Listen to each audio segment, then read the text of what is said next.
একজন দাদা কি তার নিজের মেয়ের সাথে একদিন নয়, 2 দিন নয়, পুরো 24 বছর ধর্ষণের মতো জঘন্য অপরাধ করতে পারে? যদি বলি এই গল্পে এমন কিছু ঘটেছে যা সত্য ঘটনা থেকে অনুপ্রাণিত, তাহলে কি বিশ্বাস করবেন? আজকের ভিডিও শেষ না করলে আপনি পুরো সত্যিটা কখনোই জানতে পারবেন না। গল্পের শুরুতে আমরা সারা নামের একটি মেয়েকে দেখতে পাই, যে তার বাবা, মা এবং বড় বোনের সঙ্গে থাকে। একদিন সারা একটি পার্টিতে যেতে চায়, কিন্তু তার বাবা ডন তাকে সেখানে যাওয়ার অনুমতি দেয় না। এতে সারা খুব রাগ করে নিজের ঘরে চলে যায়। সেদিন রাতে সারার বন্ধু ক্রিস্টোফার মোটর বাইক নিয়ে তার বাড়ির সামনে আসে। সারা চুপতে চুপতে তার বাইকে উঠে সেই পার্টিতে চলে যায়, যেখানে যেতে তার বাবা তাকে নিষেধ করেছিল। পুরো রাত সে বন্ধুদের সঙ্গে আনন্দ করে কাটায়। পরদিন সকালে সারা বাড়ি ফিরলে তার মা এবং বড় বোন তার সঙ্গে কথা বলতে আসে। কথোপকথনের এক সময় জানা যায় আর মাত্র 3 মাস পর সারার বয়স 18 বছর হবে, আর একবার 18 বছর পূরণ হলেই সে নিজের বন্ধুর সাথে চলে যাবে এবং স্বাধীনভাবে জীবনযাপন করবে। দুর্ভাগ্যবশত সারার বাবা আড়াল থেকে এই কথাগুলো শুনে ফেলেন। এভাবেই প্রায় 3 মাস কেটে যায়। একদিন বাড়িতে শুধু সারা আর তার বাবা ছিল। যখন তার বাবা সারাকে বলে, আমার একটু সাহায্য দরকার, কিছু জিনিস নিচে বেসমেন্টে রাখতে হবে, সারা কোনো সন্দেহ না করে বাবার সঙ্গে নিচে বেসমেন্টে চলে যায়। যেখানে পৌঁছে তার বাবা একটি গোপন দরজা খুলে ফেলেন, যার অস্তিত্ব সম্পর্কে সারা আগে কখনো জানতো না। হঠাৎ এমন একটি গোপন কক্ষ দেখে সে অবাক হয়ে যায়। দুজন এই গোপন ঘরের ভেতর প্রবেশ করার সময় সুযোগ বুঝে সারার বাবা বাইরে থেকে দরজাটি লক করে দেন। মুহূর্তের মধ্যে সারা সেই অন্ধকার গোপন কক্ষে বন্দী হয়ে যায়। সে প্রাণপণে চিৎকার করতে থাকে, দরজায় ধাক্কা দেয় এবং বাবাকে দরজা খুলে দিতে অনুরোধ করে, কিন্তু তার বাবা কোনো কথাই শোনেন না। তিনি উপরে চলে যান এবং সারাকে একা রেখে দেন।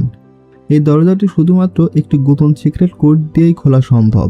অনাকাঙ্ক্ষিত সারা এলোমেলোভাবে বিভিন্ন নম্বর চাপতে থাকে, কিন্তু ভুল কোড দেওয়ার কারণে পুরো ঘরের বিদ্যুৎ চলে যায়। চারিদিকে অন্ধকার নেমে আসে। সারা কিছুই বুঝতে পারছিল না তার সঙ্গে আসলে কি ঘটছে।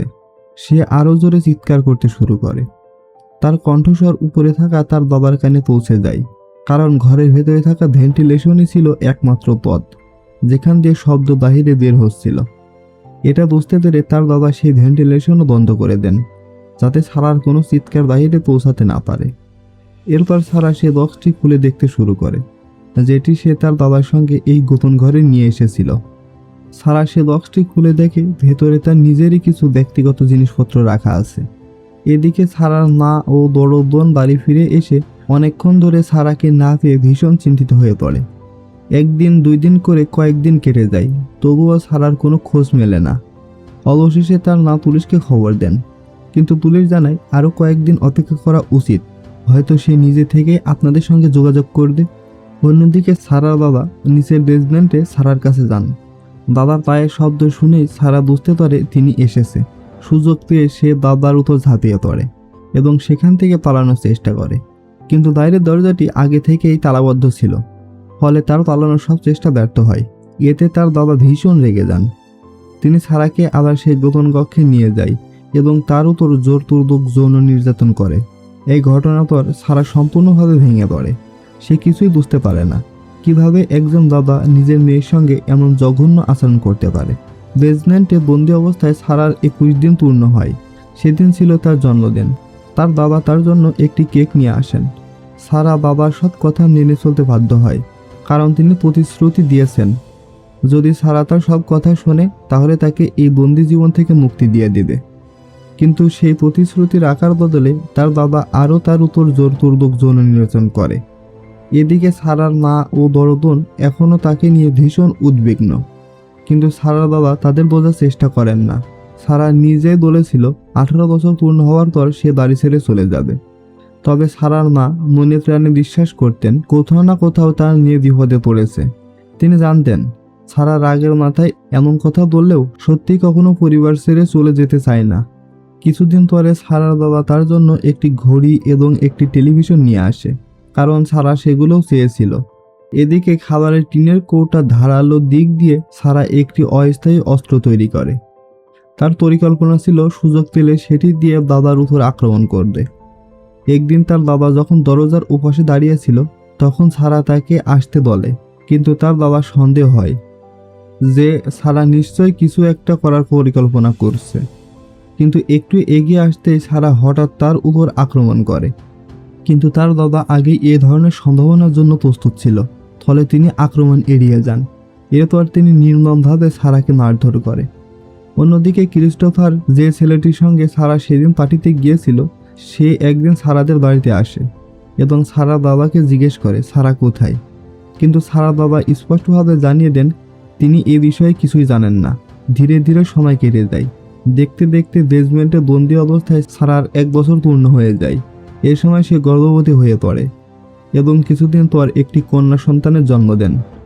সারা জীবনের একমাত্র স্বপ্ন ছিল যে কোনো মূল্যে এই ভয়ঙ্কর বেসমেন্ট থেকে বেরিয়ে আসা, কিন্তু চারিদিকে তাকিয়েও সে মুক্তির কোনো পথ খুঁজে পায় না। সময়ের সঙ্গে সঙ্গে পরিস্থিতি আরও ভয়াবহ হয়ে ওঠে। দেখতে দেখতে 4 বছর কেটে যায়। এরই মধ্যে সারা আবারও গর্ভবতী হয়ে পড়ে। এবার সে একটি পুত্র সন্তানের জন্ম দেয়। এখন সেই অন্ধকার বেসমেন্টে সারার সঙ্গে তার 2 সন্তান বসবাস করে। বন্দিশালার মধ্যেই তাদের বড় করে তোলার চেষ্টা করে। অন্যদিকে ক্রিস্টোফার এখনও সারার খোঁজ চালিয়ে যাচ্ছে। সে বিশ্বাস করে সারা কোথাও না কোথাও আছে এবং একদিন না একদিন অবশ্যই তাকে খুঁজে পাওয়া যাবে। একদিন সে সারাদের বাড়িতে এসে সারার বড় বোনের সঙ্গে দেখা করে। সারার সম্পর্কে জানতে চাইলে বড় বোন জানায় বহু বছর ধরে সারা নিখোঁজ। তখন ক্রিস্টোফার বলে, আমি যখন শেষবার এখানে এসেছিলাম তখন তোমাদের বাবার সঙ্গে আমার কথা হয়েছিল। তিনি বলেছিল সারা নাকি কোনো ছেলের সঙ্গে পালিয়ে গেছে, কিন্তু আজ পর্যন্ত এমন কোনো প্রমাণ পাওয়া যায়নি। এই কথা শুনে সারা বড় বোনের মনে নিজের বাবাকে নিয়ে গভীর সন্দেহ সৃষ্টি হয়। সে বলে হয়তো বাবা কোথাও সারাকে লুকিয়ে রেখেছে, না হলে তিনি কখনোই তাকে খুঁজে বের করার ব্যাপারে এতটা উদাসীন থাকতেন না। এদিকে সারার মা কোনোভাবে মেয়েকে খুঁজে পাওয়ার আশা ছাড়তে চায় না। তিনি বিশ্বাস করে সারা এখনো বেঁচে আছে, তাই যে কোনো মূল্যে তাকে খুঁজে বের করার জন্য তিনি একজন ব্যক্তিগত গোয়েন্দা নিয়োগ করার সিদ্ধান্ত নেন। কিন্তু সারার বাবা, যে একজন নিষ্ঠুর ও স্বার্থবান মানুষ, কোনোভাবেই তা হতে দিতে চায় না। এ বিষয় নিয়ে সারার মা ও বাবার মধ্যে তীব্র ঝগড়া শুরু হয়। রাগ করে সারার মা বাড়ি থেকে বেরিয়ে যান আর তার বাবা পেছন পেছন চলে যায়। এমন সময় সারার বড় বোন বাড়িতেই ছিল। সে লক্ষ্য করে বাবার পকেট থেকে কয়েকটি চাবি মেঝেতে পড়ে গেছে। তার মনে পড়ে এগুলো বেসমেন্টের সেই দরজার চাবি, যার পেছনে হয়তো কোনো গোপন রহস্য লুকিয়ে আছে। সন্দেহ হয় সে চাবিগুলো তুলে নিয়ে নিচের বেসমেন্টে চলে যায়। সেখানে পৌঁছে সে দেখতে পায় চারিদিকে নানা ধরনের পুরনো জিনিসপত্র রাখা আছে। সে সব কিছু ভালোভাবে খুঁজে দেখতে শুরু করে। ঠিক তখনই তার বাবা সেখানে এসে পড়েন। ধরা পড়া ভয়ে সারার বড় বোন দ্রুত সেখান থেকে বেরিয়ে যায়। এদিকে সময়ের সঙ্গে সঙ্গে সারা জীবন আরও ভয়াবহ হয়ে ওঠে। সে তৃতীয়বারের মতো গর্ভবতী হয় এবং পরে আরেকটি পুত্র সন্তানের জন্ম দেন। শিশুটির জন্মের পর সারা তার বাবা ডনকে অনুরোধ করে বলে, আমি চাই না আমাদের ছেলে এই অন্ধকার ঘরে বড় হোক। দয়া করে তাকে বাইরে নিয়ে যাও, তাকে আমার মায়ের কাছে দিয়ে দাও। আমি জানি তিনি একে নিজের সন্তানের মতোই মানুষ করবেন। এই কথা শুনে ডনের মাথায় একটু নতুন পরিকল্পনা আসে। সে নবজাতক শিশুটিকে বেসমেন্ট থেকে বাইরে নিয়ে যায় এবং নিজের বাড়ির দরজার সামনে রেখে আসে।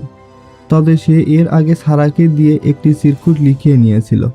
সেই চিরকুটে লেখা ছিল, এই শিশুটি আমার সন্তান, কিন্তু আমার আর্থিক অবস্থা খুবই খারাপ, তাই আমি তাকে লালন পালন করতে সক্ষম নই।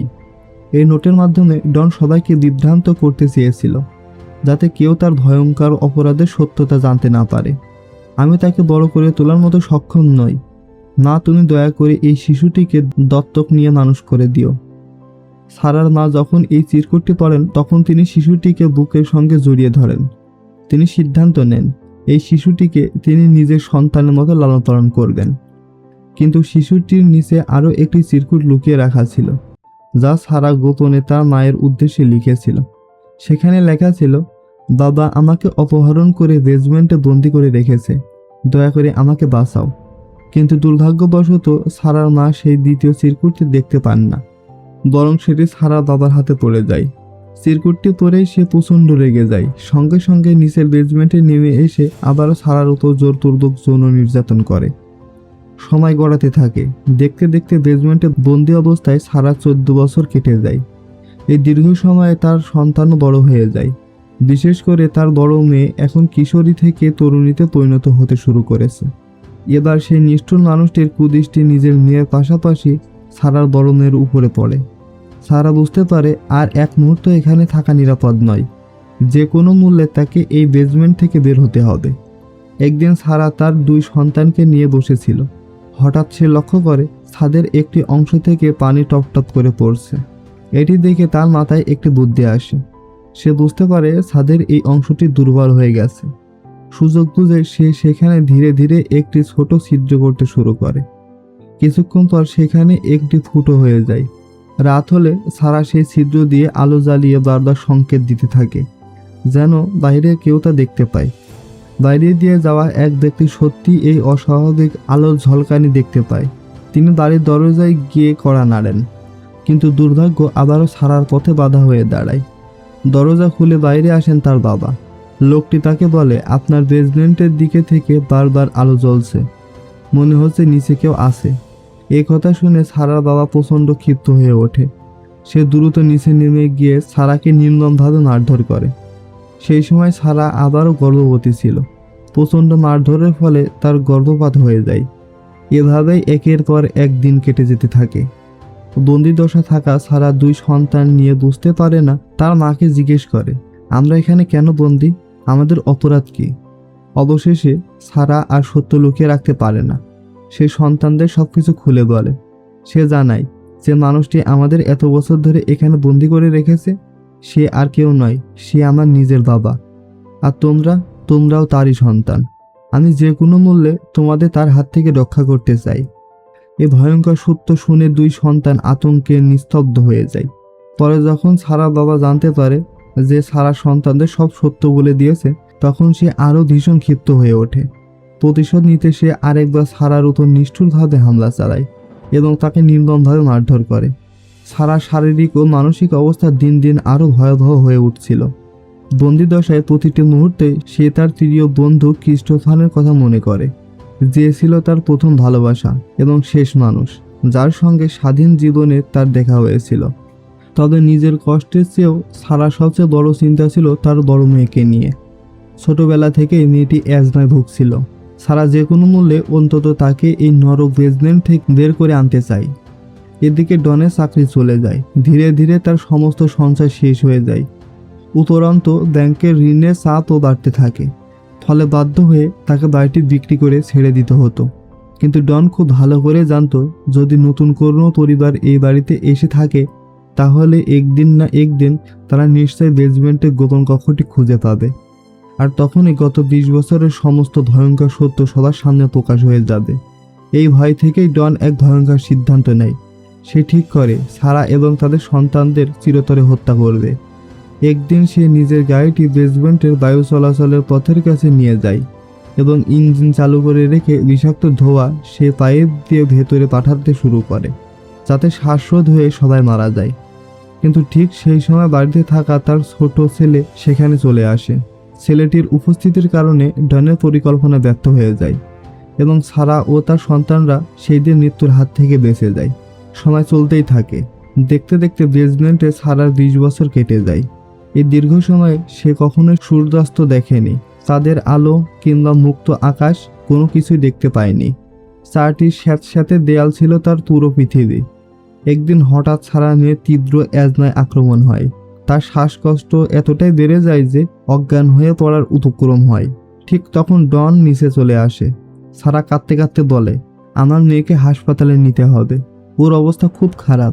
প্রথমে ডন রাজি হয় না। সে বলে, আমি কখনোই তোমাকে এই জায়গা থেকে বাইরে যেতে দিব না। কিন্তু যখন দেখে মেয়েটি সত্যি অজ্ঞান হয়ে যাচ্ছে, তখন বাধ্য হয়ে সে বলে, তুমি আর তোমার মেয়ে আমার সঙ্গে হাসপাতালে যেতে পারো, তবে তোমার ছেলে এখানেই থাকবে। অনেক বছরের বন্দি জীবনের পর সারা প্রথমবারের মতো বেসমেন্ট থেকে বাইরে বের হয়। নিজের বাড়ি, খোলা আকাশ আর বাহিরের পৃথিবী দেখে তার চোখ ভিজে আসে। হাসপাতালে পৌঁছানোর পর একজন চিকিৎসক সারাকে একটি ফর্ম পূরণ করতে বলে। সারা ইচ্ছাকৃতভাবেই সে ফর্মের উপর পানি ফেলে দেয়। ডন যখন নতুন ফর্ম আনতে যায় তখনই সুযোগ বুঝে সারা টলতে টলতে চিকিৎসকের কাছে গিয়ে তাকে শক্ত করে জড়িয়ে ধরে।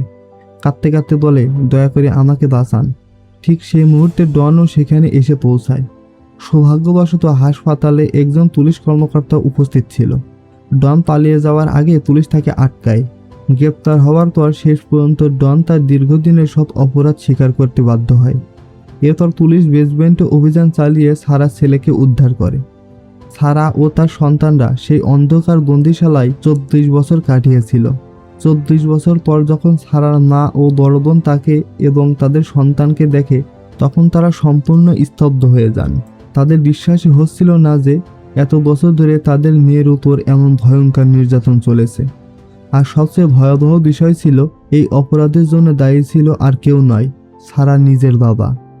অবশেষে সারা শারীরিকভাবে মুক্তি পেলেও তার মনের গভীরে জমে থাকা সেই দীর্ঘ 24 বছরের দুঃস্বপ্ন তাকে সারা জীবন তাড়া করে বেড়ায়। সেই ক্ষত থেকে সম্পূর্ণভাবে বেরিয়ে আসা কখনোই সহজ ছিল না। পরে ক্রিস্টোফারকেও দেখা যায়। এত বছর পরেও সে বিয়ে করেনি। সারার প্রতি তার ভালোবাসা কখনোই কমতি ছিল না। মুক্তি পাওয়ার পর সারা তার সঙ্গে অনেকটা সময় কাটাতে শুরু করে এবং ধীরে ধীরে নতুন জীবনে ফিরে আসার চেষ্টা করে। এই গল্পটি একটি বাস্তব ঘটনার উপরে ভিত্তি করে নির্মিত। আর এখানেই আমাদের আজকের জঘন্য মুভিটি শেষ হয়ে যায়। এই গল্পটি একটি বাস্তব ঘটনার উপর ভিত্তি করে নির্মিত। 1984 সালে সারাকে তার নিজের বাবা একটি গোপন বেসমেন্টে বন্দি করে রেখেছিল। দীর্ঘ 24 বছর অমানবিক নির্যাতন চালানোর পর অবশেষে 2008 সালে সে মুক্তি পায়। এই ঘটনাটি প্রকাশ্যে আসার পর পুরো বিশ্ব নিস্তব্ধিত হয়ে গিয়েছিল। মানুষ ভাবতে বাধ্য হয়েছিল যে বাবা একজন সন্তানের সবচেয়ে বড় রক্ষক হওয়ার কথা, সেই মানুষটাই কিভাবে তার জীবনের সবচেয়ে ভয়ঙ্কর অত্যাচারিতে পরিণত হতে পারে। তো কেমন লাগলো আমাদের আজকের মুভিটি? ভালো লাগলে অবশ্যই একটা লাইক দিয়ে আমাদের পাশে থাকতে ভুলবেন না। তো দেখা হচ্ছে আগামী কোনো ভিডিওতে। ততক্ষণ পর্যন্ত ভালো থাকুন, সুস্থ থাকুন। আল্লাহ হাফেজ।